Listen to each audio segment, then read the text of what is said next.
Okay, folks, we're going to go ahead and get started.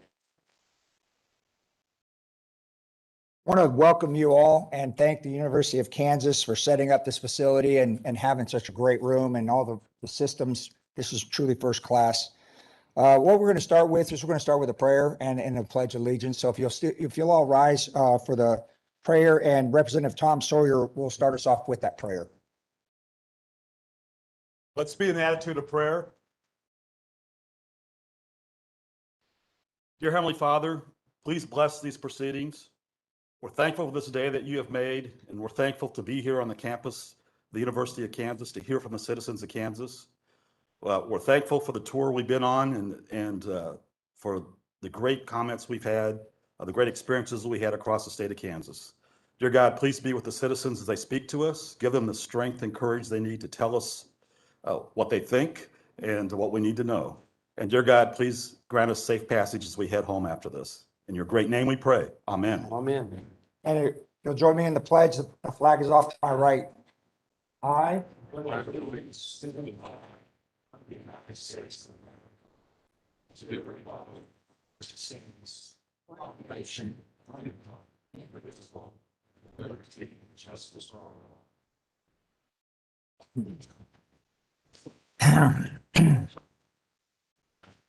All right. Just so you know it. Okay. I want to thank you all again for being here today. We're excited for the opportunity to hear from you about your thoughts on your community. This is a listening tour for the committee, the body, and the body to hear from you about what's important to you in your area, that things we should consider as we continue to move through this process. Again, it's not the only opportunity, but this is an opportunity. Just let's focus on that right now if we can. I'd like to take a minute to introduce a few of our members. I'll start off with, to my left is the Senate Redistricting Chair and Senate Vice President, Senator Rick Wilburn. And sir, if you'll go ahead and introduce your team. Thank you very much. I am Rick Wilburn, Vice President of the Kansas Senate, and I also chair the Senate Redistricting Committee. My Vice Chair is the President of the Kansas Senate, Ty Masterson, and the ranking member is the Senate Minority Leader, Diana Sykes, to my left. Okay, and to my right, I'm Chris Croft. I'm the chairman of the House Redistricting Committee. And to my right is my vice chair, Representative Brad Ralph from Dodge City. And to his right is Representative Tom Burrows. He's the ranking member, and he's from Kansas City, Kansas. In the audience, I also want to recognize, or up actually on the table, our House Minority Leader, Representative Tom Sawyer, who led us in the prayer. And then we have also, we want to recognize the Senator Marcy Francisco and Representative Boog Heiberger. We are actually in their district, so we want to recognize them here.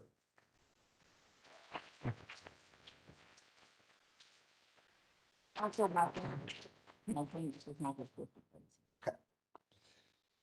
Most importantly, we'd like to acknowledge you, the audience, and thank you again for taking the time, your time, to be here today and being part of this process. Before we continue, I'd also like to turn the mic over to Representative Tom Burrows, who would like to pass along a welcome as well. Okay. Oh,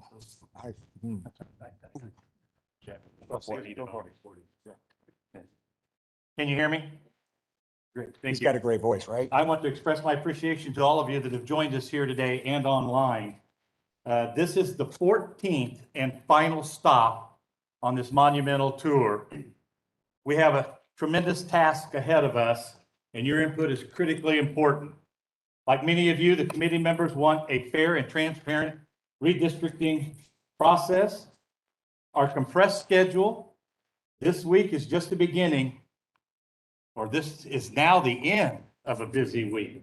And actually, the microphones are working, so that's a blessing. The information and testimony you will share here today will impact your communities. I strongly suggest to you to continue to let your voice be heard. Again, thank you for joining us. Mr. Chairman, thank you. Thank you. Okay, again, we appreciate you, but also we have a lot of the committee members are online, and there are folks in the public that are online. And again, we appreciate that process. This tour, as was mentioned, is a listening tour. And it's from hear from you about your community. And it's just one step in the state's redistricting process. And our goal at the end is that we are exceptionally transparent and have unbelievable public access. That's our goal at the end, and we're working hard to get there. Need your help to make that happen. What you have to say is very, very important to us. We have all asked that the state elected officials to provide their comments at a later time so they can focus on what the public has to say. So that's why in here, you won't hear us talking. We want to hear you talking about what's going on. We are looking forward to becoming more familiar with your communities and hear what you have to say on things we should consider as we're drawing boundary lines and how to improve the process to benefit all. There was an online sign-up sheet, and we had a sign-up sheet here at the entrance for those wishing to speak. If you didn't get a chance, we have some folks right back here that could still have you sign up if you'd like to do that. All right. And that's how we'll keep the track on time. If the speaker is more comfortable speaking in another language and to ensure that the speaker's thoughts are more accurately portrayed, we encourage the speaker to use that language. We will have the comments transcribed and translated following today's meeting and provided to the committee members, the legislative body, and the public. We're also using closed caption in the room. Just confirming, wanted to make sure we're good. And I believe we do have an interpreter here. I just want to make sure I get the name correctly. Yes, ma'am. I don't see the name. Offline is Jasmine. Well, I tell you what, the online interpreter is Jasmine Vasey, and we'll get her name here in a second. I'll make sure we announce that here in a second. This time around, redistricting is a little more challenging with the delay. She's probably signed her name for everybody. This time around, redistricting is a little more challenging with a delay in the U.S. Census data. By conducting this listening tour now, though, what it provides us with an opportunity is to listen to you about what is important to you. What are the unique aspects that we need to know? How things have changed in the last 10 years, and things that you just want us to think about. It's like when we sit down and start talking about things is, what do you want to pop on our mind? Kind of, if you go down that path, that's going to be really helpful to us in the overall process. We do absolutely welcome your comments on the process. We've heard a lot, and we'll try to do better on the next time as we're going around. This listening tour is just one step, as was mentioned, in a very long and continual process. To address the overall process and where we are in that sequence, I'm going to turn the microphone over to Jordan from the Kansas Legislative Research Department. Jordan? Thank you, Mr. Chair. Can everyone hear me okay? Great. Again, my name is Jordan Milholland. I'm a senior research analyst with the Kansas Legislative Research Department. Wanted to start off to let you all know that testimony for today's meeting can be accessed on the Kansas Legislature website. You can either go to the House Committee on Redistricting or the Senate Committee on Redistricting to find the submitted testimony, as well as a copy of the presentation I'll be making. So I wanted to provide an overview of the census and redistricting process for everybody today. Some part of the census is constantly happening, and redistricting is just a part of this cycle. Federal law requires the states have opportunity to participate in census preparations, and states are required to participate to get census data for certain areas of the state, such as precincts. The program requires states to participate through a nonpartisan entity. In Kansas, we participate through the Kansas Legislative Research Department. This current cycle, we've been working with the census since 2015, and will continue through 2025. The program is broken into 5 phases. Phase 1 is the block boundary suggestion project. Phase 2 is the voting district project. Phase 3 is census delivery of census data. As you all probably heard, we received some data yesterday, some of the preliminary data. If you're interested in the county level population numbers, those have been posted on the census website. You can see any of the counties in Kansas. And these files that we've received will take some manipulation to get to some of the more relevant data. And then we're expecting the more user-friendly files to be delivered by September 30th. Phase 4 is confirmation of congressional and legislative district boundaries. This occurs after redistricting. And then phase 5 is feedback. Next, I'd like to speak a little bit about the 2020 apportionment. So earlier this year, we had already received the total state population that's used for the census. The total population was determined to be 2,937,880. and that's good for a gain of 84,762 persons. Kansas did not gain or lose a congressional seat for this cycle. Next, I'd like to speak about the adjustment. From 1988 to 2019, Kansas Constitution and state law required an adjustment be made by the Secretary of State for military and college students. In 2019, the legislature passed a Senate concurrent resolution that added language to the November 2019 ballot, which was then later approved by voters. And that language removed the requirement for the adjustment for students and military. Next, I'd like to discuss a little bit about the 2022 session. So this process is a legislative process. Maps are drawn on the computer, and then those maps are then turned into bill language once they've been submitted to committee. The legislature will then hold meetings on these bills, just be like any other bill. You'd have the opportunity to submit comment, testimony, and they could be subject to amendment as well. The legislature will propose, vote on, and approve congressional, Kansas House, Kansas Senate, and Kansas Board of Education district maps. Then, just like other bills, the governor will either sign, veto, or allow the bill to become law without signature. Finally, the Supreme Court will have a review process, and they'll approve the state maps.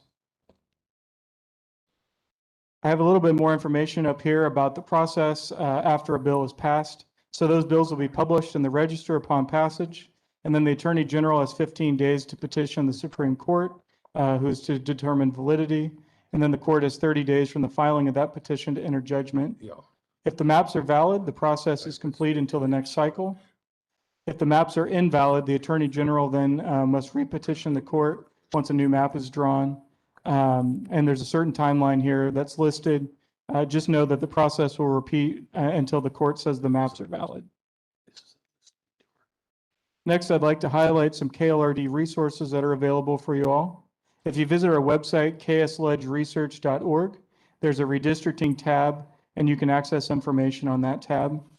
You can see an example here from 2012 of the different reports that were run for that particular map. And this is an example to show you what's available. We do have the 2012 plans still up. So if you're curious about the information that might be available for this next cycle, feel free to go and explore what we have on our website. And similar reports are run for each plan that's subject to a technical review. Finally, I wanted to highlight our contact information if you have questions. So we do have a room in the State House. You can also phone our office number at 296-3181. You can visit our website, kslegislature.org/KLRD. Or if you have questions, I know many of you submitted testimony through this email address for this meeting. If you email redistricting@klrd.ks.gov, we can get to your questions. Mr. Chair, I believe that concludes my presentation. Okay, and I see there's a few people that have hands raised, and what we were trying to do is provide information. And we're going to offer, am I back? If I'm not back on? I'm back on? Okay, you can hear me back there. What I was going to say is that he's offering a presentation. If you got some questions, I would just encourage you, because we've got a lot of speakers, we want to get through everybody, what they have to say. Could I ask you that you go approach him right afterwards? He won't leave. We'll ask him to answer your questions then. Okay? So.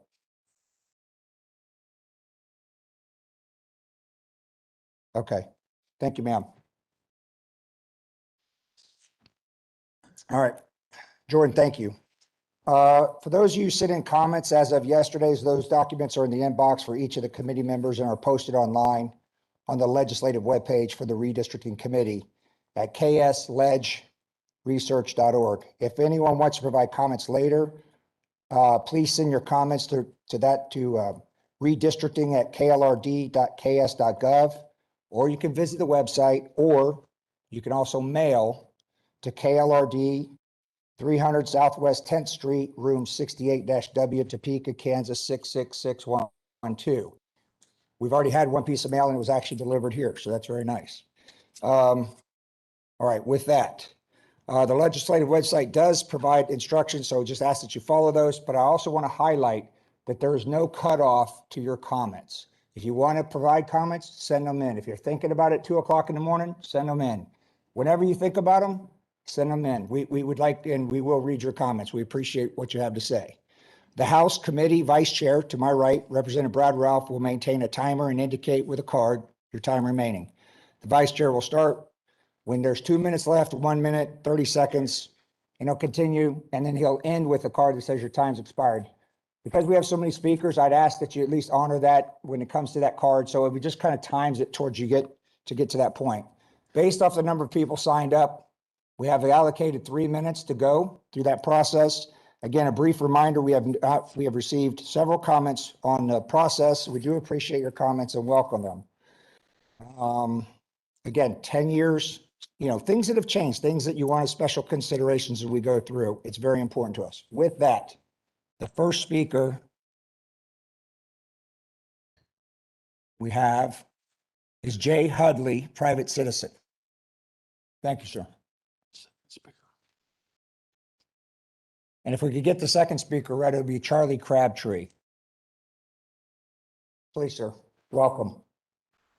Keep it short and sweet. Try to keep in mind that even though we aren't able to vote for all of you, the laws and regulations you pass affect all of us in the state. So just because we can't vote for most of you sitting in front of us, that we would like you to keep in mind that we're all in this state together. And please keep this fair. Try to remember to keep in mind historic areas. Try not to break up anything. Let's keep it nonpartisan, like your presentation stated. Thank you. Thank you. Appreciate that. Next up is Charlie Crabtree, League of Women Voters of Lawrence, Douglas County. And next up is Quinn Reed.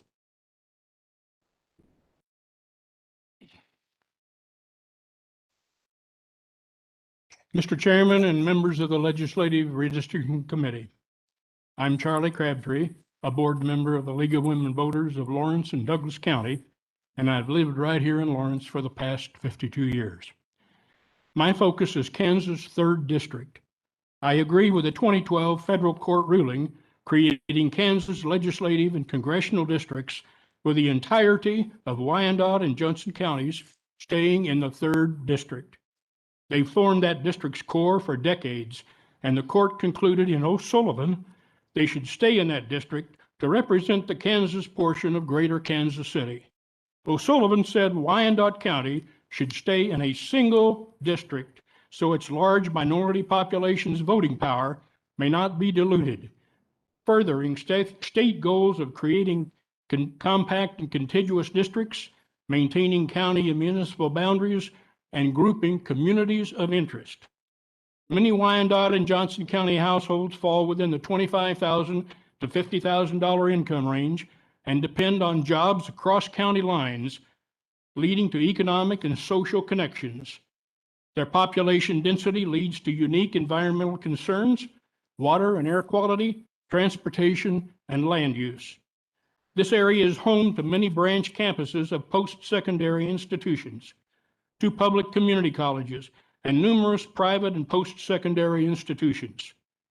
This community of interest actively participates in and benefits from metro regional planning and services and requires a different approach in its legislative representation.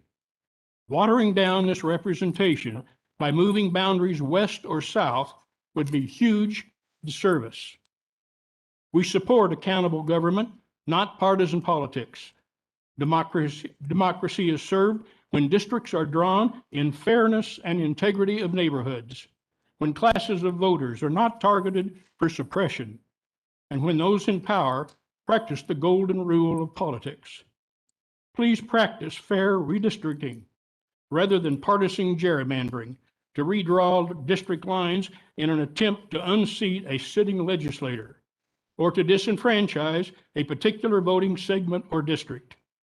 Gerrymandering skews districts for political gain. Rise above unfairness and stand for democracy, if democracy is to become more than just a talking point. Thank you for this opportunity to raise my voice for democracy.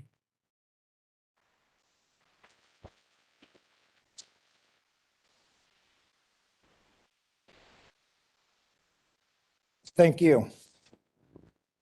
Quinn Reed is up and followed by is Amit Hassel. Members of the House and Senate Redistricting Committees. My name is Quinn Reed. I am the Policy Research Analyst for Kansas Appleseed Center for Law and Justice, a nonprofit, nonpartisan organization dedicated to the belief that Kansans working together can build a state full of thriving, inclusive, and just communities. Thank you for the opportunity to speak today. I live here in Lawrence. I attended KU where I studied political science, economics, and the law. I was very involved at the Dole Institute of Politics. It was here on this campus where I learned that politics actually can be a place where good people with differing ideas come together to do what is right. Unfortunately, redistricting has been a place where we have seen that fall apart. We have already heard political leaders talk about using this process for political gain. It has been used as a partisan weapon to dilute the voting power of political rivals. It has been used to reduce the voting power of students in Kansas, Kansans of color, Kansans who are gay or transgendered. Disabled Kansans have not had equal access to this process, and we can do better. Every day in my job, I analyze the research and data revealing these impacts. Kansas Appleseed works to engage and activate people to become advocates within their communities. We know people who are civically engaged have a better quality of life. They are safer from crime, they have more access to health care, they have more secure housing, they have more nutritious food, a better quality education, and more jobs with livable wages. Full civic participation requires that everyone's vote has an equal weight. That is how we all thrive. Thank you for your time and your engagement today. I urge you to listen to as many people as you can, even outside of these 14 sessions, and really consider the input that you hear, especially from the people whose life experiences may be different than your own. A good redistricting process will require empathy and an understanding of the full range of diverse communities that make up this great state. We are all Kansans. Let's make sure everyone's vote has equal power. Thank you.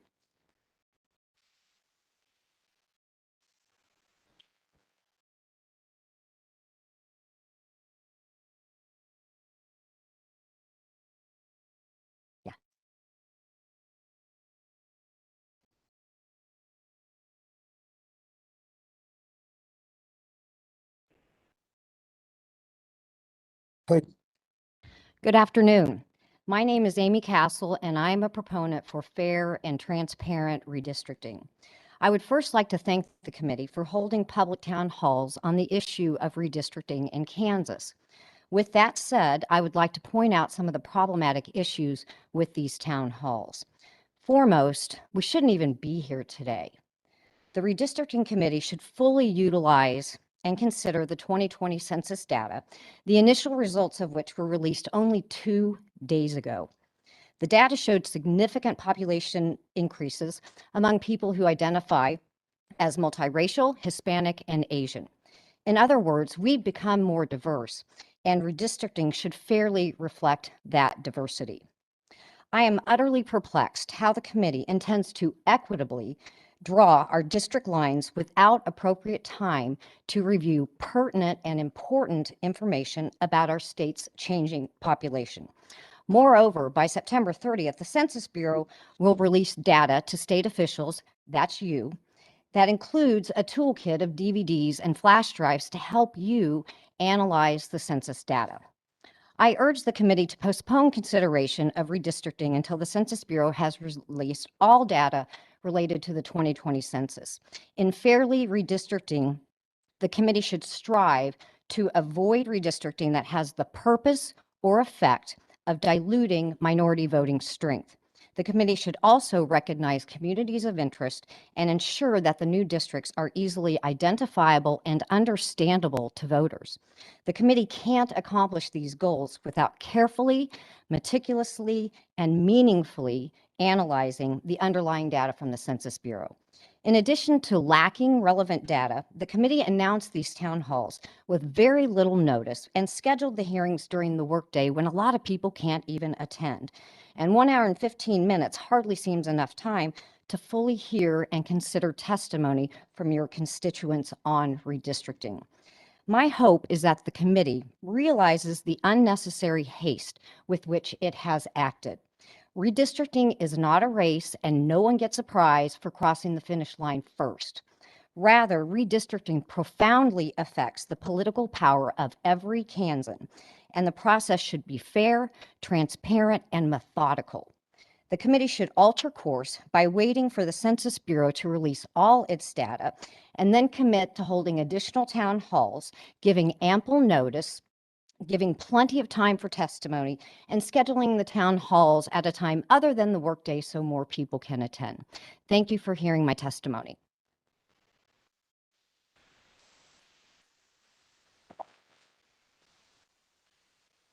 Thank you. Next up is Teresa Wilkie. Is that right? My name's Teresa Wilkie, members of the committee. I'm a citizen of Kansas. My family has been in Kansas since before Kansas is a state. It's my belief there is evidence that this redistricting proposal is intended to make it more difficult for anyone other than a Republican to hold federal office in the United States Congress.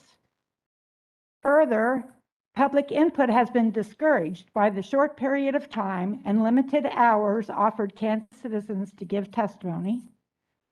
Also, the Bureau of Census has not yet released or only recently released critical data that should be considered in any logical desire to redistrict voter precincts. Therefore, the current desire to redistrict is not based on census data.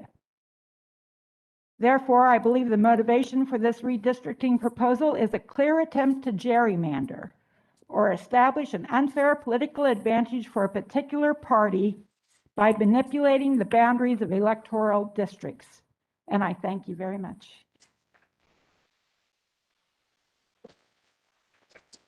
Thank you. Our next presenter will be Robert Steinke, a private citizen, and then followed by Jonathan Andrews.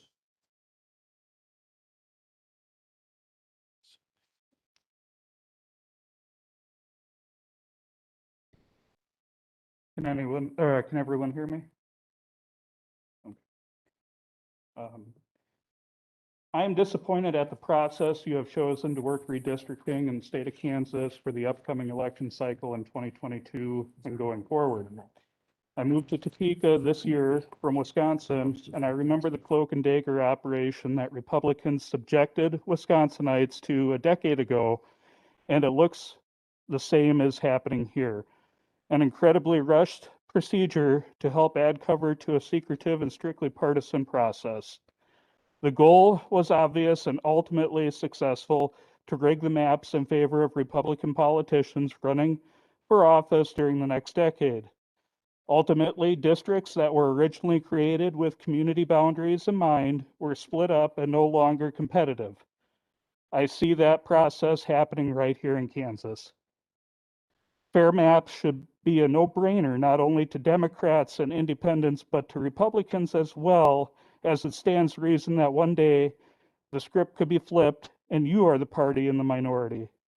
I beg you to consider your Christian duty to honesty and slow the process down and open it up to be transparent. I thank you.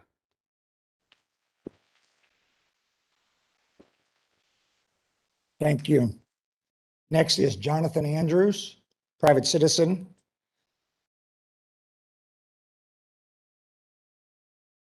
Jonathan Andrews. Okay, we'll move on. Next will be Sonia Zarnecki. Hopefully I pronounced that correctly, ma'am. And she's from the That was pretty good. Thank you. League of Women Voters of Lawrence and Douglas County. Chair and members of the Redistricting Committee, thank you for the opportunity to speak today. My name is Sonia Zarnecki. I am speaking for the League of Women Voters of Lawrence and Douglas County. The League is nonpartisan. We do not support or oppose any candidate or party. The League encourages political responsibility through informed and active participation of citizens in government, and to advocate on our numerous studied governmental issues. We advocate for fair maps for Kansas. We are glad to hear that there may be more town halls after more census data is available. We look forward to seeing those new dates on the KLRD website soon. Town halls should be scheduled on evenings and weekends when more people can attend and with at least 2 weeks advance notice. The map drawing process should be transparent with clear understanding on decision points. There should be as little change from current maps as possible, except to accommodate new population counts and correct areas where representation does not reflect the community. For decades, the League has advocated for an independent commission to draw our congressional and state legislative maps. We know that no matter how legislators might fight the temptation to draw maps that benefit them or their party, that temptation is averted with an independent commission. We ask for a transparent process that keeps communities of interest intact and follows political boundaries of cities, counties, school districts, and townships as much as possible. Also, communities of Indigenous people and people of color should be left intact, not split to dilute their voting power. We object to 2 practices that have been used in the past: protecting incumbent districts by including incumbent home addresses and including voting data or voter registration information. The first benefits incumbents unfairly, and the second corrupts the basic population counts. Both lead to unfair districts. For 10 years, ending just a decade ago, Lawrence was split between the 2nd and 3rd congressional districts. That should not happen again. Lawrence has grown in the last 10 years, particularly to the west. We understand that with Kansas legislative senators representing over 73,000 and representatives serving over 23,000, that Douglas County will have at least 2 Kansas senators and at least 4 or 5 representatives. We have found that those legislators who only have a small portion of Douglas County in their district tend not to come to our candidate forums nor respond to our questions. The League also asks that the Kansas City metro area or Wyandotte and Johnson counties stay intact in the Congressional District 3 as much as possible. The League will continue to participate in this decennial reapportionment and redistricting process. Thank you for the opportunity to speak with you today.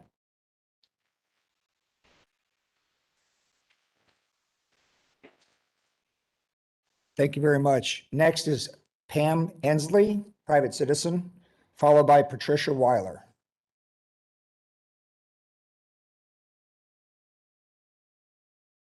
Good afternoon. I'm glad to be able to be here at this meeting today. I have drawn on an opinion piece from Max McCoy from the Kansas Reflector on August 8th, 2021. And I chose this because he really concisely put my thoughts and my frustrations and my disheartenment into what's happening in the district redistricting meetings. My name is Pam Ensley. I'm a retired Kansas educator, but I continue to substitute in 2 suburban Shawnee County districts. So because I am retired, I have the time to attend this meeting, offering input into the congressional districts of Kansas. And that opportunity has not been fairly afforded to citizens of these congressional districts who might like to offer input into drawing the districts. During the last redistricting in 2011, it took 4 months to hold 14 town hall meetings to gather input from voters across the state. And this year, those town halls have been compressed into a single week, maybe shorter. All of the town halls have been held on weekdays and only 4 have taken place after business hours. And in addition, each town hall is slated for only 75 minutes. And I hope that's extended after so much information was given prior to letting the citizens stand. So from Mr. McCoy's piece, the schedule is a clear signal from the GOP-led House and Senate Joint Redistricting Committee that public participation in the process is discouraged. Coming with little more than a week's notice, it leaves little time for the public to prepare in-person testimony, always the most powerful, and it makes it difficult for those who work for a living to appear. But these meetings are also happening before many of the college students are returning to campus. Redistricting hearings have happened prior to results from the release of the recent census data, and these results are necessary to redraw fairly the congressional districts. We already know that the Kansas population grew about 3% in the last 10 years and will keep its 4 congressional seats. What we don't know yet is neighborhood by neighborhood detail on race, Hispanic origin, age, and housing levels. But new information was published since this opinion piece from Mr. McCoy. The report from the Census Bureau issued on Thursday, August 12th, 2021, to provide analysis for the first local level results on redistricting data is showing that people of color represented 43% of the total US population in 2020, up from 34% in 2010. The non-Hispanic white share of the US population fell to 57% in 2020, shrinking by 6 percentage points since 2010, the largest decrease of any race or ethnicity. So non-Hispanic white, that's us, white folks. And that's the kind of information you need to redraw these districts fairly, or to arm yourself with the facts in advance. I'm sorry, what? Your time's up. May I ask for one more minute to finish this up, And please? there's a whole crew behind you that need to still talk. So how do I make sure that my points get to all of you? May I have per minute? Thank you. Certainly, that's fine. Go ahead. Thank you. It's my opinion, not Mr. McCoy's now, that the rush process of the redistricting public input meetings seems to reflect a need on the part of this committee to ignore the facts produced by the Census 2020 report. And it also strikes me that the redistricting plan at this time are aimed at keeping the voting outcomes in favor of white voters as opposed to people of color. It appears to me that there is an agenda by some of you on this committee aimed at who gets to vote in Kansas. Let me remind you and the audience today of the voting bills that came out of the past legislature. Those bills and the redistricting process are aimed at making voting harder and not easier for all of your constituents. Gerrymandering has been brought up.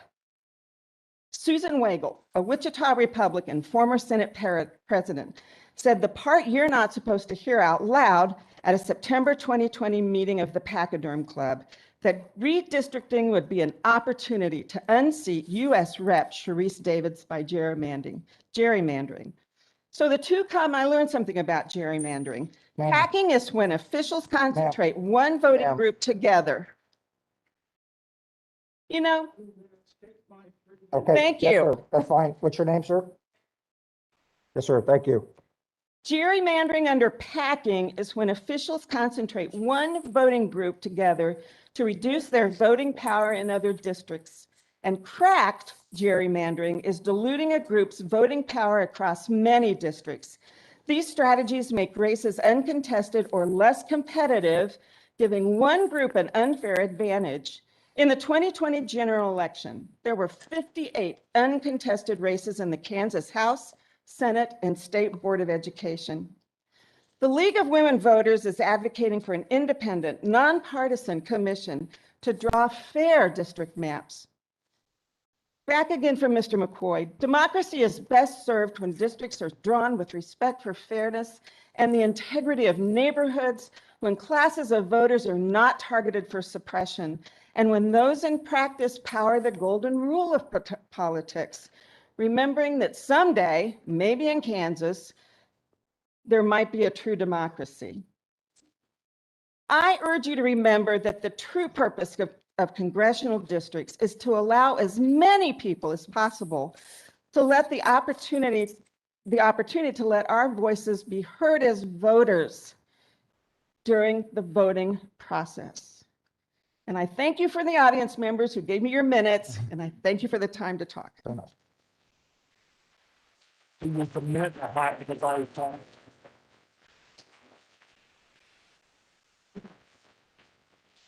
So thank you, ma'am, for your comments, and sir, Mr. Inkman, you still have a minute and a half if you'd like to use that later. Yes, sir. Absolutely, absolutely. Okay, with that, Patricia Weiler, is that correct? Wheeler? Okay, thank you, ma'am. From Douglas County Democratic Party, correct? That's right. Yes, ma'am. Please, welcome. Indeed. Thank you for the opportunity to provide comments to the Joint Committee for Redistricting. My name is Patricia Willer, and I'm the chair of the Douglas County Democratic Party. I'm happy to be among those welcoming you to Douglas County, and I thank you for holding this meeting. I appreciate the opportunity to be able to participate in this town hall meeting today. I do have to note, as others have before, that my testimony, as well as others, is minimized by the fact that the census data has only just now been released and not even completely released. We don't have the opportunity yet to study the data, and I don't think you have either. But my hope is that the 2020 census will be used by the joint committees to ensure that a fair redistricting plan is developed. We feel strongly, and I really must emphasize this along with many of my fellow Douglas County people who are here, we feel most strongly that minority voting strength should not be diminished. It's my understanding that the joint committees have announced that additional town hall meetings will be held in the future now that the data has been made available and you've begun your work. That will help us all tremendously. We would be gladly welcome you back to Douglas County for further discussions, but such discussions with citizens is critical for a fair and transparent redistricting process. I do consider Douglas County to be a community of interest. It's a community that many of us hold dear. As most of you know, through the years, Douglas County has been bounced around a little bit in the redistricting. We are pretty comfortable in the current district that was created by the courts, and we hope that those districts remain largely intact. We are a good fit now. We would not be a good fit if gerrymandering occurs. We want districts that will be equal in population, compact, and contiguous. One request that we do have is consideration be given when establishing the districts for the state legislature to make Douglas County whole. Currently, we have a portion of the county assigned to a majority Shawnee County district, and similarly to Leavenworth County. Douglas County is a community and would be well served to be made whole. Our rural areas have been assigned elsewhere, have strong identification, that have been assigned elsewhere, have strong identification with the services, government, and issues in Douglas County. So we hope that you will consider that.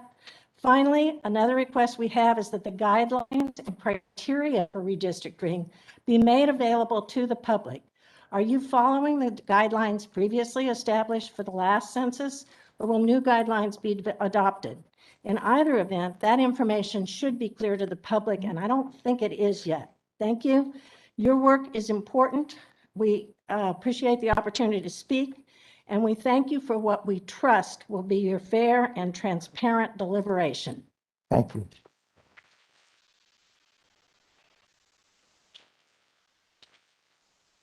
Thank you for your comments. Next will be Aline Berquist. Did I get that correct? Close enough. ACLU of Kansas. Committee chairs and members of the Redistricting Committee, thank you for the opportunity to present testimony today. My name is Eileen Berquist. I'm Community Engagement Manager at the ACLU of Kansas. We are a nonpartisan, nonprofit organization that works to preserve and strengthen the civil rights and liberties of every person in our state. The ACLU of Kansas asks this committee to take every step possible to avoid prison gerrymandering in Kansas. Prison gerrymandering is the process by which incarcerated individuals are counted as residents not of the places where they lived before their incarceration, but of districts where they are incarcerated. This creates unequal representation and electoral maps that underrepresent communities of color. Prison gerrymandering uses incarcerated people to bolster the voting strength of the largely white rural districts where incarceration facilities exist. This skews the voting power of that district and seals it in for a decade. Prison gerrymandering also dilutes the voting strength of minority groups by taking their vote out of their communities of origin. The legislature must treat incarcerated people as residents of the cities and towns to which they will eventually return. Only then will our maps provide fair representation. To avoid deliberately disenfranchising majorities and communities of color through prison gerrymandering, this commission must take action. In 2013, a large coalition of national organizations, including the ACLU, sent a letter to the Census Bureau urging reform to end prison gerrymandering. Indeed, in 2016, nearly all of the 77,887 public comments received by the Census Bureau called for incarcerated individuals' addresses to be defined as their pre-incarceration address. The Census Bureau made changes as a result. Now, any state wishing to move their prisoner population back to the prisoner's pre-incarceration addresses for redistricting and other purposes can send the Census Bureau a data file indicating where each prisoner was incarcerated on census day, as well as their pre-incarceration address. The Census Bureau will then review the file and provide a data product states can use to construct alternative mapping tabulations. At the moment, the ACLU of Kansas does not know if this measure has been undertaken in Kansas, and we are asking this committee and the Kansas Legislative Research Department to provide clarification and action to ensure that this happens. I will let you finish that testimony on your own time, but we do ask that this committee does everything within their power to ensure that our maps do not reflect prison gerrymandering. Please explore the additional resources at the end of our written testimony. An extended overview of the constitutional issues regarding prison gerrymandering and solutions to avoid it altogether are provided in these articles and resources. Thank you for the opportunity to speak here today.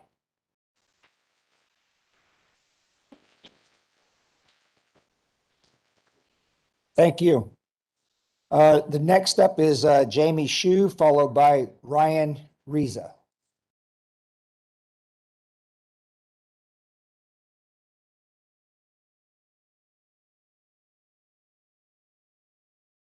And Jamie Shu from Douglas County.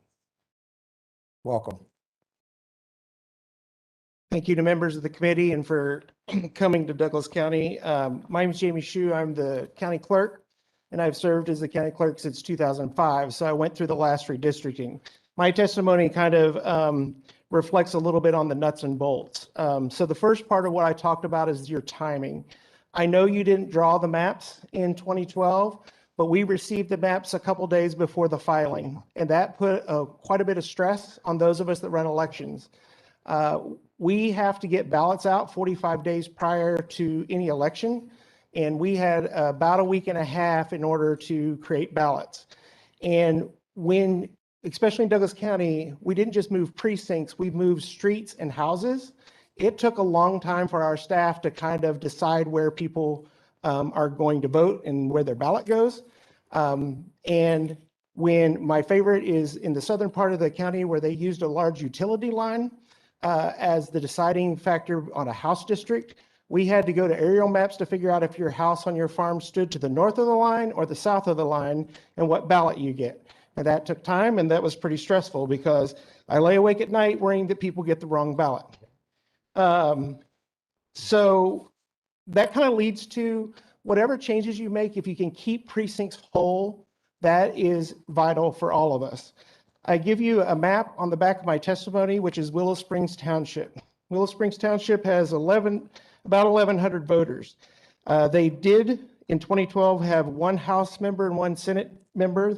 They were divided horizontally by House district and vertically by Senate district, so they now have 4 districts. They have Senate 19 H45, Senate 19 H54, Senate S3 H45, and Senate 3 H54, which means in a partisan primary, they have 8 different ballots for 1,100 people. If that was the case in 2022, when we also have a constitutional amendment and have to have ballots for unaffiliated voters, that means I have to have 12 ballots for 1,100 people and making sure that they all get the right ballot. What's also important is don't pull out houses. We have a number, Senator Francisco has expressed to me a number of concerns about, she has where one house was pulled out of a precinct. And so technically the voters in that precinct, the poll workers could know how those voters voted because only 2 people are in that Senate district in that precinct. It divides up. When you look at Willow Springs, or if you look at many neighborhoods where you divide out a house, you break up an entire neighborhood, not just community of interest. So try to get your work done as quickly as possible. And also just make sure that you move precincts and try not to separate houses and streets. Thank you. Wow.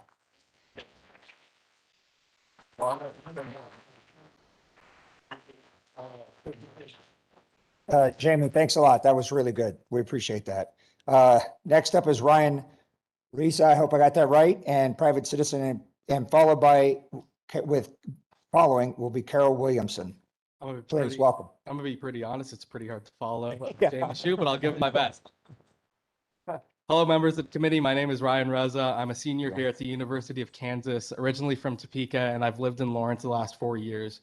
Born and raised here in Kansas, I love this state, and I want to grow. I want this state to grow and develop, and I want us to move forward toward a brighter future. I want to stay here long term. I want to, build a family here, and I want to live the rest of my life here. This is why when we talk about these incredibly influential decisions like redistricting, we have to put ourselves in the shoes of the people who are impacted by it the most. If we want a Kansas that is not shrinking, a Kansas where young folks want to come here, and a Kansas where we can feel passionate about the communities we live in, we need fair and equal districts. Politics in the present day is a mess. We can all admit it. No matter what side you're on, there is a deep divide that prevents us from working towards the changes that this country needs. We need to find a way to clean up our political system so that we can have a government that truly feels representative again, that works for the people and doesn't work against it. The people who sit on this committee have the ability to help us work towards that form of government again. By passing fair and equal districts, we can help clean up our politics so that those sit in office are actually representative of the districts they belong to. The individuals who sit on this committee have the opportunity to change the way that politics works in this state, to create a state that is more representative for all Kansans, no matter what race, color, ethnicity, doesn't matter. More representation is needed here in the state. I implore you all to draw fair and equal maps. It'll better all of us, regardless of what political affiliation you belong to. Kansas has bright and diverse communities, communities that deserve the opportunity to elect their neighbors, family members, and community leaders. As the COVID-19 pandemic runs rampant through our country, our society is moving towards a period where decisions like this will impact our future greater than ever before. Our nation is at a turning point in its history where political decisions like redistricting will make or break democracy. I thank the committee for your time and want to thank you all for coming for making the trip to Lawrence this afternoon. If any of you ever need input from students and younger folks in Kansas, Jayhawks are always the way to go. All right.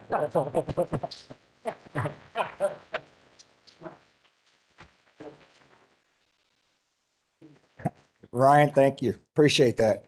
All right, next up will be Carol Williamson, private citizen, and on deck is Glenda Overstreet Vaughn. Welcome. Hi, I'm Carol Williamson. Good afternoon. I live here in Lawrence. First, since I'm talking about election issues in Kansas and encouraging the empowerment of all Kansans to vote, I must state that I am not an election official. A recently enacted Kansas voter suppression law could cause me to be charged with a felony if you perceive me to be an election official. If I am not, I am not.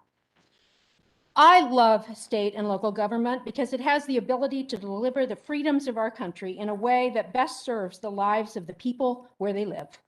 I'm a lifelong Kansan who moved to Douglas County in 2011 due to gerrymandering after redistricting from the 2000 census.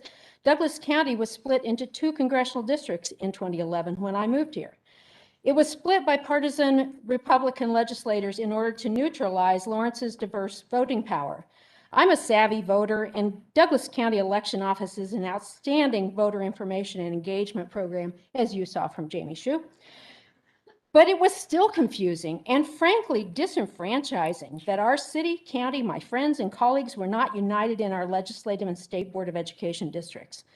This division between legislative districts impeded local, city, and county government in coordinating with state and federal resources and made it harder for individual voters to be heard. After the 2010 census, the legislature failed to accomplish redistricting and the courts took it over. Lawrence and Douglas County were united in Legislative District 2 since 2013. There are other counties like Miami, Pawnee, and Marshall County who are split between 2 legislative districts. There's talk of dividing Johnson County or move it to District 1 to defeat Sharice Davids in her bid as a Democrat for re-election to Congress representing Kansas District 3. Such a move would represent gerrymandering to gain Republican advantage and does not serve the people of Kansas. Please redistrict to adjust to population growth and change in a way that groups Kansans geographically, especially to keep counties and cities together in one legislative district. Please do not redistrict to adjust to population growth and change to create political advantage for one party. We don't agree on everything on Kansas, and we won't. Our votes and ideas may be divided, but state and local government should not. It should work to unite us for common good, not disenfranchise us and divide us for political gain of one party. Fair maps and no gerrymandering in Kansas, please. Thank you for your service to Kansas.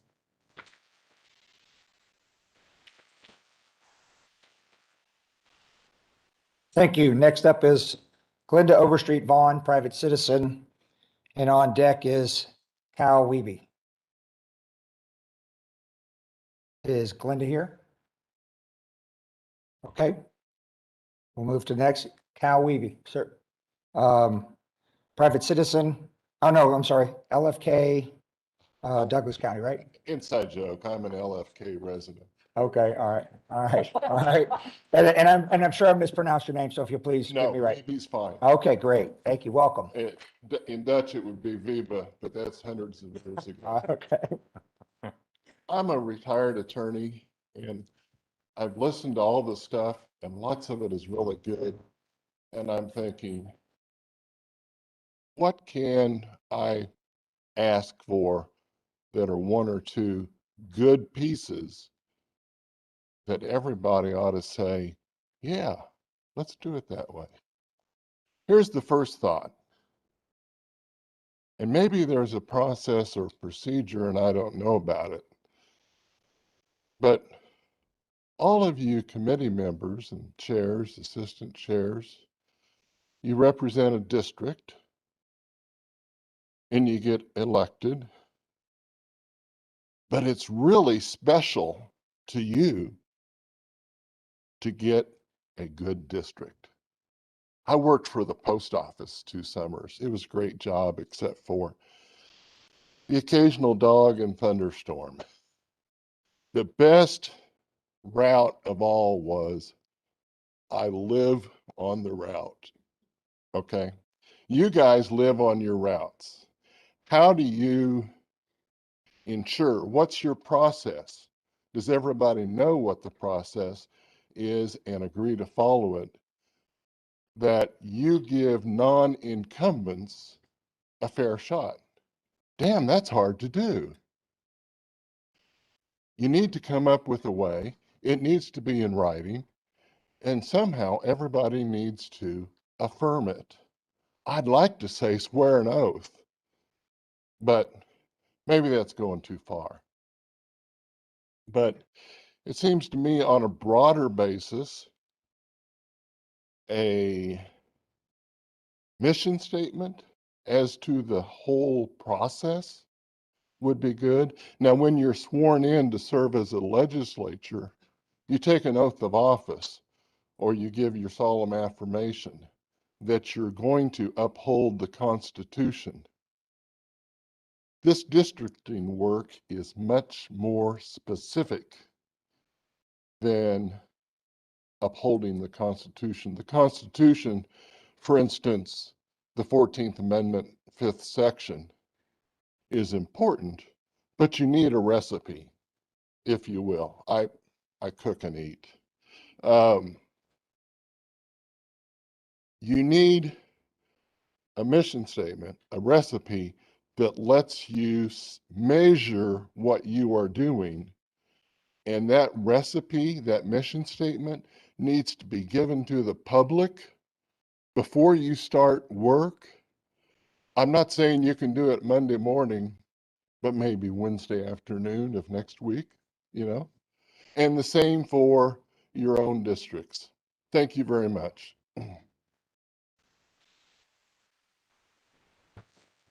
Sir, thank you. And I've now been advised of the inside joke, so I got it. All right, so next up will be Stephanie Sanford, private citizen, and on deck is Blake Swinson. Welcome. Hi, thank you. And thank you for allowing me the time to speak. My name is Stephanie Sanford, and I work for the Self Advocate Coalition of Kansas, but I'm here as a lifelong disability rights advocate. And I say lifelong because my mother was blind when I was born, and that was 50 years before the Americans with Disabilities Act. She died before she could cast a vote independently, and I really regret that. But what I want to talk about is the disenfranchising of a significant portion of our community, whether intentionally or unintentionally. And I would call your attention to the most recent voting bills that you passed last session that went into effect at the last primary. I have a staff member who has voted an advanced ballot for his entire life. He's either voted as an advanced ballot or in person. I received a call Saturday morning, this past Saturday morning. He was frantic. He had just read an email that his vote was provisional and that he had until Monday morning at 9 o'clock to contest it, or his ballot would not be counted. This is a man who prides himself on his civic duty of being a voter and holding his elected officials accountable. Well, I don't know about you, but if you don't have a car, you have a significant disability, you need transportation that's not readily available. What do you do on Saturday when the transportation offices are closed until Monday morning at 8 and require a week's notice for transportation? In effect, his vote, and I don't know how many more across Kansas, have been disenfranchised unintentionally. Now, I have a big mouth, and I do not take no for an answer. Yeah. It's gotten me in trouble before, but in this case, I believe it really made a difference because Monday morning at 8 o'clock, he called to see if his ballot would be what we were going to do because he could not get down there. And they told him his ballot would not count. It would be provisional because they had moved where the line was to sign on the ballot. They moved where the line was, and that's why his ballot was not counted.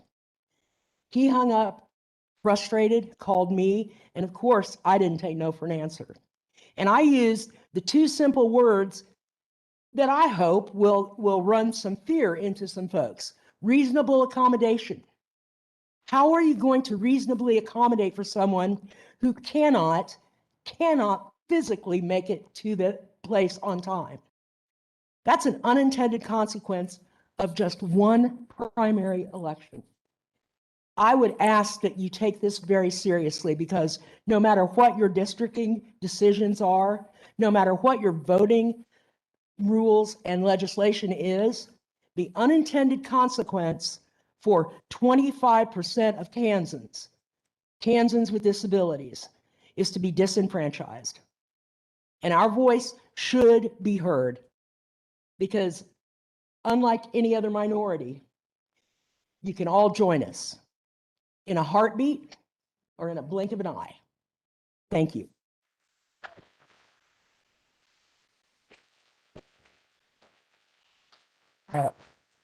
Thank you very much for your comments. Thank you. Blake Swinson? Correct. Swinson, private citizen, and on deck will be, hope I get this right, Paul Bonmeyer. So please, welcome. All right. Hello, everyone. Thank you very much. As a sixth-generation Kansan myself, and I'm from Lawrence as well. As a sixth-generation Kansan myself and the father of seventh-generation Kansans, I appreciate the opportunity to provide you with some thoughts on redistricting.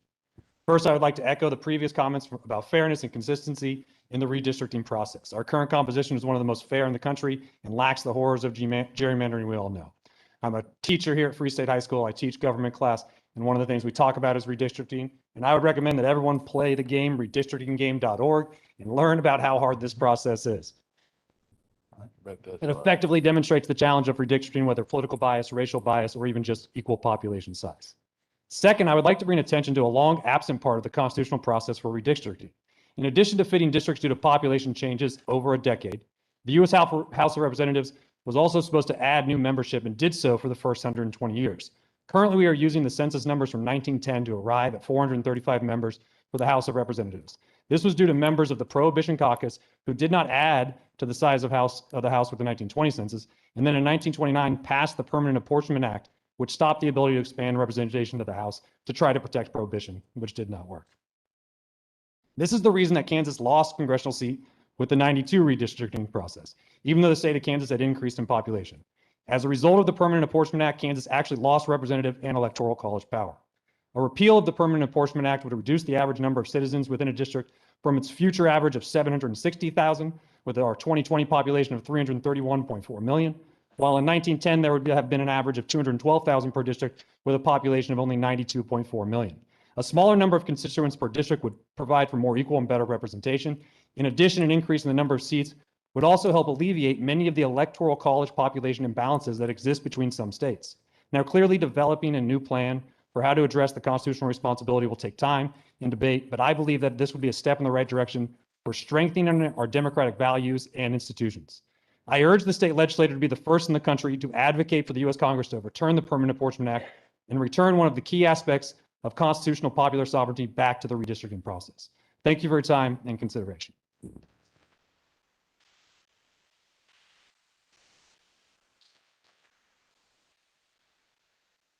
On deck is Marlene Merrill, and up right now is Paul Von Meyer from Lecompton. Sir. Yes, I'm Paul Von Meyer from Lecompton, and my ancestor came here in 1857. We've lived in Douglas County all our lives, and we would like to be a part of Douglas County with our elected officials. Lecompton at one time was the county seat for Douglas County. It was the territorial capital, and right now, after the 210 election, our senatorial district has been split in two with two senators. And as Jamie Hsu mentioned, there was complete confusion as to who was in what precincts and following the 210 election. So keep us in Douglas County.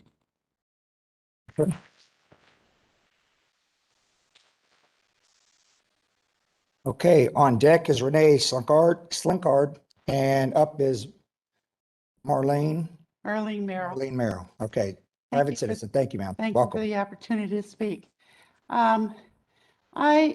We live in a democracy. We want democracy to endure. And unless we enable and encourage all people to vote, that's not going to happen. And so as you do the redistricting, I really urge you to keep in mind a lot of the comments that have been made to not divide minority populations, not divide cities, take a firm look at how the effect of your decisions are upon precincts and voting areas, and make it a fair process. I think one of the things that troubles me as we go into this is that your criteria for making decisions is hidden. We don't know how you're going to make these decisions, and that troubles me a great deal. And I hope as you look at the census data and as you move into the next step, that you make public what this is about. Thank you for your time.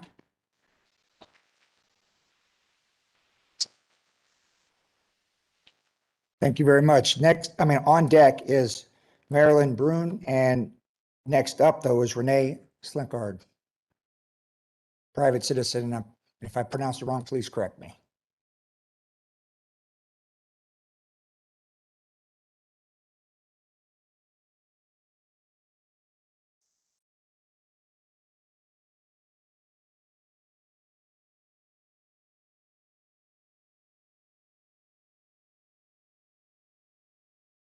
Are you Renee? I'm sorry.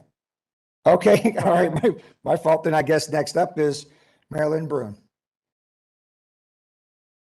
Welcome. First, second most of what's been said here today. I'd like to say this about, I remember the 2010 redistricting, and I remember seeing some of the maps that were presented for Wyandotte County and Russell County and out west. Those are the same district. Why not? And it was so bad. It was embarrassing. It was made Kansas once again the laughing stock of the country. And I'm really hoping that you'll keep in mind that we are paying attention and we do know something about what's going on. And, like somebody already pointed out, Susan Weigel already said, oh, well, this is a perfect time to get rid of an inconvenient representative that was duly elected twice. So I'm asking you, please don't do that. I don't understand why you couldn't just put the raw data and the rules, the more or less the desired, well, the theoretically at least desired outcome of fairness and keeping places together that belong together and communities together that belong together that have similar interests. That could all be put into a computer and churned out with an algorithm, and you guys could go fishing or something. So I'll be glad to give the gentleman here that gave up his minutes to the lady who spoke so eloquently for most of us, the other half of my time, because that's really what I have to say.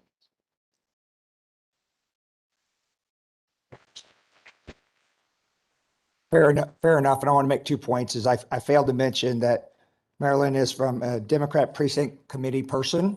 Yes, ma'am. And the other thing, sir, is we've actually been keeping track to make sure you get your time back. So yes, sir. Absolutely. We'll be shooting for that. Next up will be Dan Huffman, private citizen, followed by on deck is Teresa O'Neill.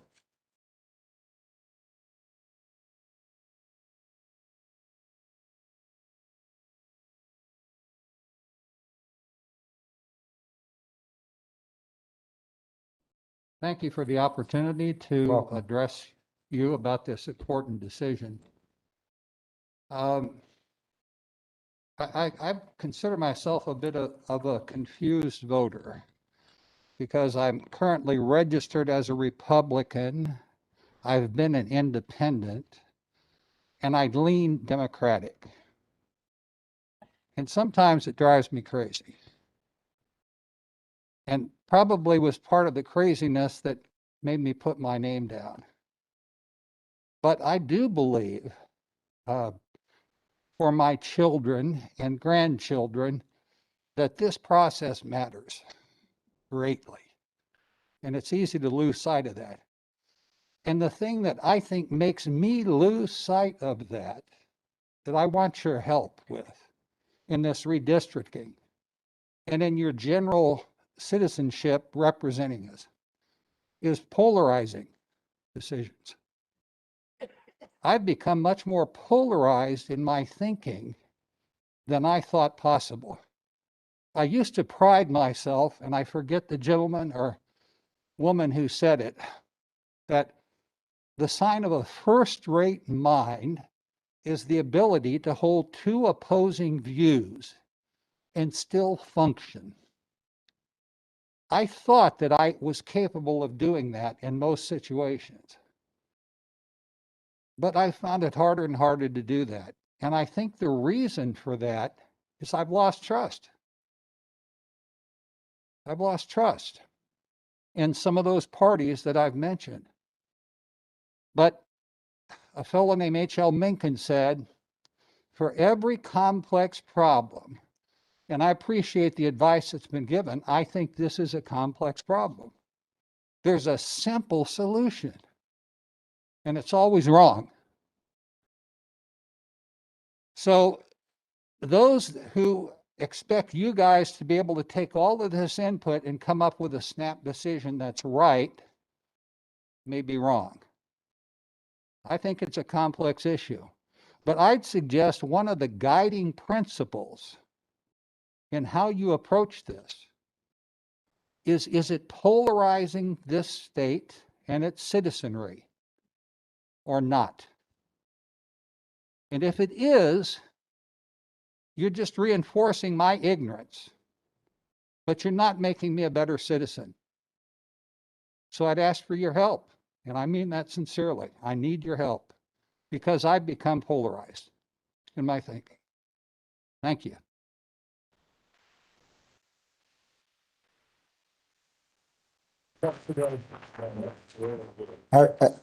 Thank you very much. That was great. Okay, next up is Teresa O'Neill. And on deck is Steve Stemmerman.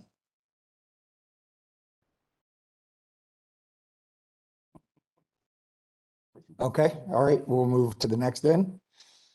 Steve Stemmerman, private citizen. Yes, sir.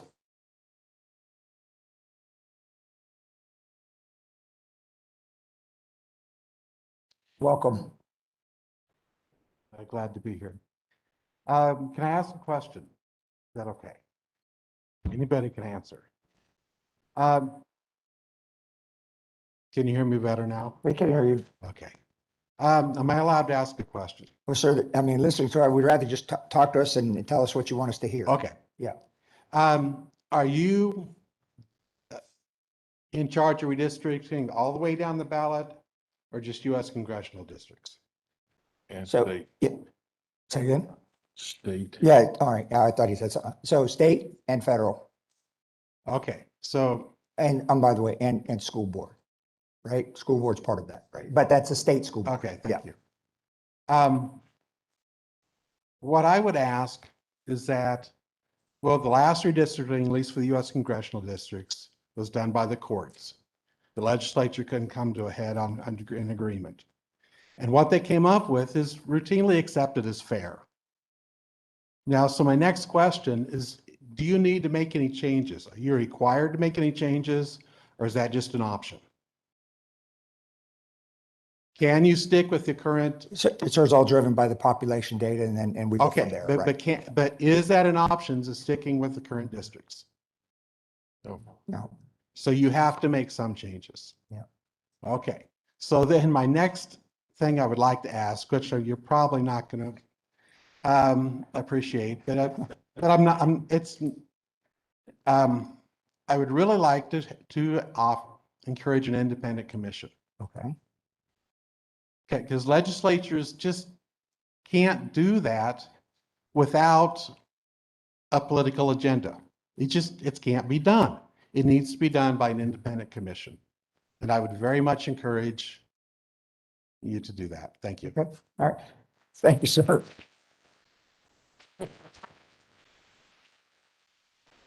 Hey, sir, I appreciate you working with me there. Thank you. Good job. All right. Next up will be Melinda Levon. Hopefully I said that correctly. Private citizen. On deck is Roberta Sue McKenna. Welcome. Thank you. Bear with me. I'm at the age where sometimes I need glasses and sometimes I don't, right? Can you get closer? Yeah. So my name is Melinda Levon. Thank you so much for, can you hear me now? Oh, sorry. Okay, microphone. I've lived here in Lawrence for about 25 years now, and before that I grew up in rural Leavenworth County. I always explain to people I made it 13 miles down the road and I'm still here. And now at that time, that was the 3rd congressional district, right? And then we got put in the 2nd. And today I'm a home birth midwife and I actually serve all of the 2nd congressional district and the 3rd. I drive a lot. My tire guy, his name's Steven and he loves me. There are only 2 counties in the 2nd district. Actually, I haven't delivered a baby and I think it's Montgomery and Marshall. And so what that means though, is that I work for people in their homes. I see where they live. I see how they live. I see what resources they have and what they don't have. And I hope you start understanding a little bit about the 2nd congressional district and why 2nd might have lost some population and 3rd has gained, right? I mean, I was so excited to finally get the numbers late last night, right? But then I couldn't sleep. But the 3rd congressional district is gaining and the 2nd is losing people because there's almost nothing down there. Where are the hospitals? We didn't expand healthcare. We didn't protect the hospitals. There's nowhere to have a baby. I have to come all the way down there, right? And when we talk about family values and you want Kansas to grow and you want families to bloom here, but we're not providing them the resources to even do that. The federal government had to step in and start giving people cash every month. They can't afford food. They can't. And there are a lot of people, farming communities, okay? Like these women are at home with their children on the farm. He's trucking for enough money to pay for everything for the farm. And things like a 2-hour ambulance ride to the nearest hospital to have their baby is not an appropriate birth plan. I also serve on the state's the Maternal Mortality Review Committee. We are losing moms here because of the system that our politicians and our policies have created. They are dying. Do you understand that? They are dying. And I need you guys to do better, and I need you to stop thinking about votes and start thinking about the actual individual people and the families of Kansas. We need to do better by them. Thank you.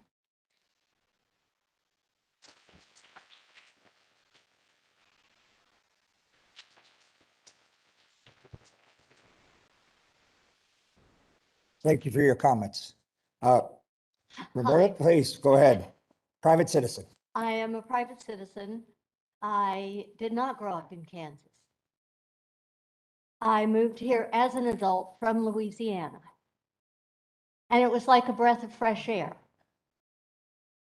I was a teacher in Louisiana. And when the federal money came in, the school board all got new cars. I didn't. As a small child, I lived in occupied Germany. My family was career military. And I remember children begging on the streets. As a young adult, I lived in the Philippines and watched their election system there. My professional life has been working on behalf of children. I think the best plan for the children of Kansas is that redistricting be managed by an independent commission. I thank you for your time and the work you're putting on.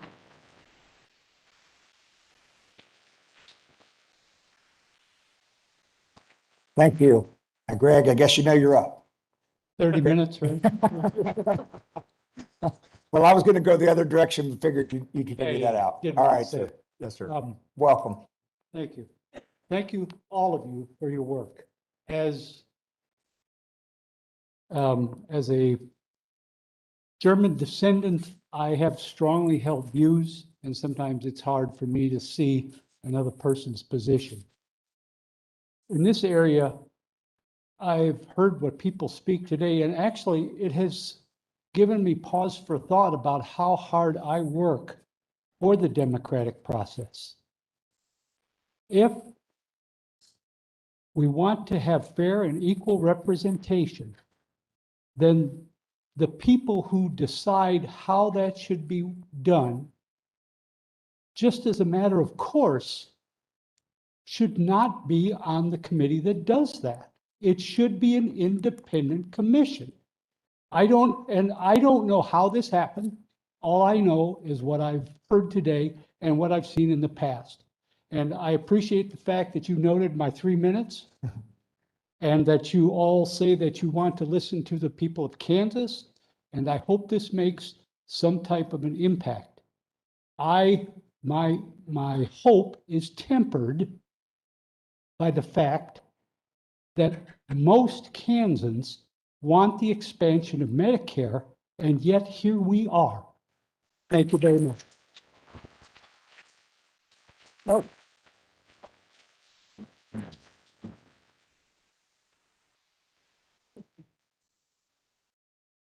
Okay.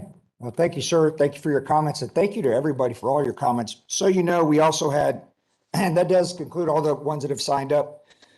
We did have 34 written testimonies already turned in. And they could have said some of the same things, but they also say things that are more detailed. I'm sorry, did I miss somebody on the list?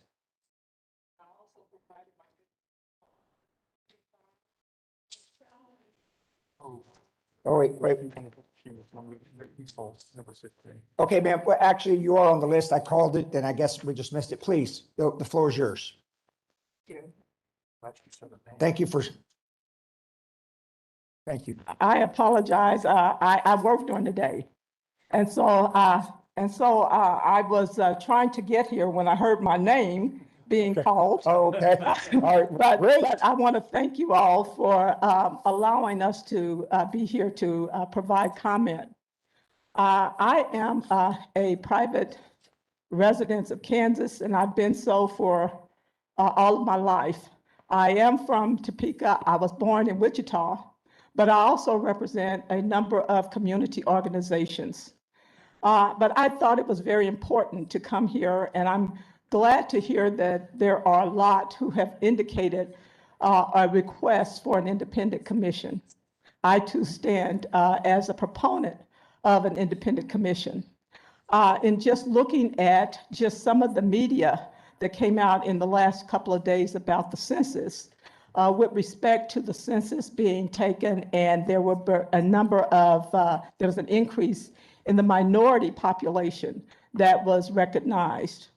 I think that it is so concerning to me that I see that there are a number of individuals in the minority community that has not been appropriately represented.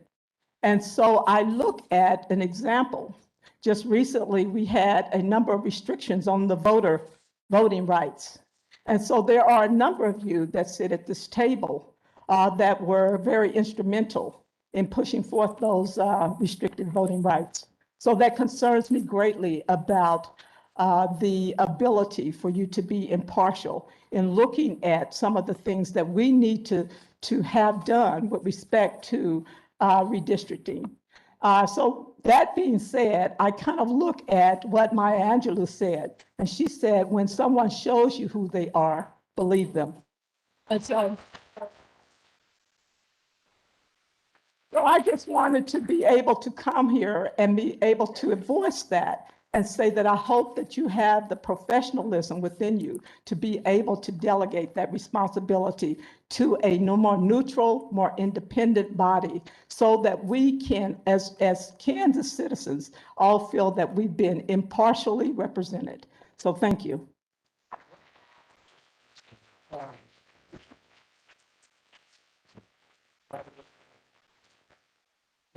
Ma'am, I want to thank you for making it out here and rushing to get here. So thank you for stepping up too and letting me know you were here. So, you know, I said earlier that there was 34.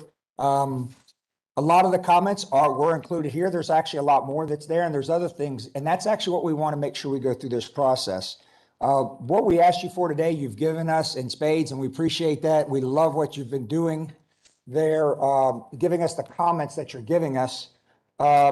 It's been really good input. It really has. And thank you very much for that. It's really important to us that we hear that. And it truly is our goal to achieve that the exceptional transparency, the public access, and the other things we've said. We recognize, just look at it as an overall picture as we're moving through that process. We're trying to get there. So help us in that effort. This is the 14th stop of this 14th stop tour. That's not the whole tour. It's not the whole tour. It's just the beginning of the process. And we wanted, the reason is we wanted to be out there, we wanted to hear what you all had to say.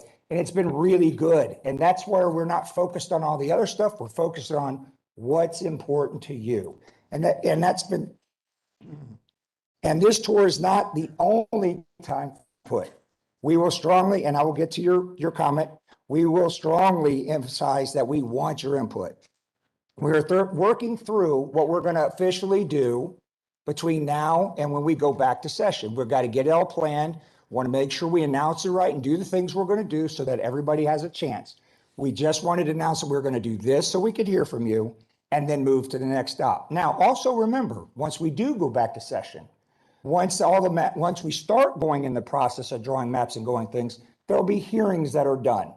There will be testimony given. There'll be opportunity for input, and we'll go through that whole process again. And that's exactly because we want an unbelievable amount of input into this process. We truly want to go down that path. Pardon me for 1 second. And as I said, we wanted to hear what you guys had to say. And if you think of something that wasn't addressed today, and say it's 2 in the morning, 3 in the morning, it doesn't matter when it is, in the afternoon, please send it in to us. Send it by one of three methods. You got it by either the email redistricting@klrd.ks.gov.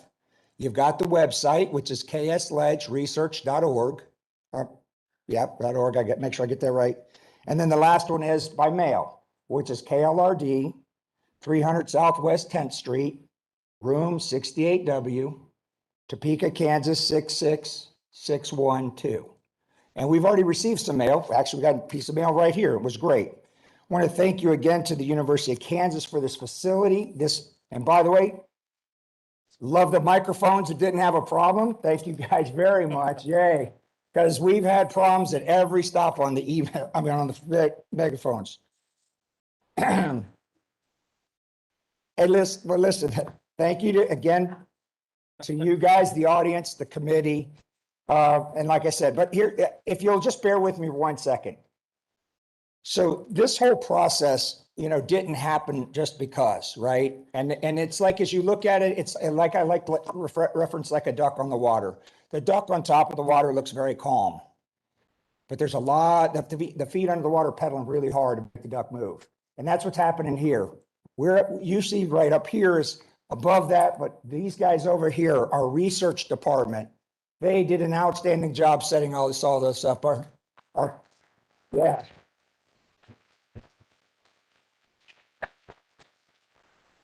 Our Kansas Legislative Information Services, our legislative administrative services, the various sign language interpreters that we've had all through this process. They've been great. I want to specifically thank the Kansas City Hispanic Chamber of Commerce, Carlos Gomez and Alada Aguirre, for volunteering translators for us as we needed them in Spanish language. That was just great. Thank you. And the many colleagues up here that have worked also behind the scenes to make things happen. Is she okay? I just want to make sure she's all right. Okay, all right. And look, as we've gone through this process, we've learned a lot. We've come out the gate, and if you look at where we started versus today, where we finished, it's a lot different than how we started. And that's the same thing in this process. We started in a certain way, and we're going to end a lot better than we are today. And we're trying to make sure we understand, and from you is how we're getting better, and from actually everybody here. And I want to thank all my fellow members for doing such a great job. I want to extend my thanks to the Senate committee, because this is a joint committee meeting, specifically Chair Wilburn, who had to endure my stories in the car. But what I really enjoyed was I got to learn so much about Kansas from him. He's traveled this whole state so many times and pointing out many things. The Vice Chair Masterson and the Ranking Sykes, who have explained a lot of things to me as we go along this process. And on the House side, my Vice Chair, who's been having to keep the time, but also make sure I help pronounce the names right and do everything else, as well as our Ranking Member Burrows, who's done the same thing with me. And it's just been a pleasure through this process as we go along. I believe we've got a solid team that's willing to work together to make and help Kansas achieve what we're trying to achieve in this whole process. And I truly believe that. I think this is a great team that is going to be representing you well. So with that, I just want to tell you, I want to thank all the members and everybody that's watching online. We appreciate your time, and thank you. Our meeting is adjourned. Thank you.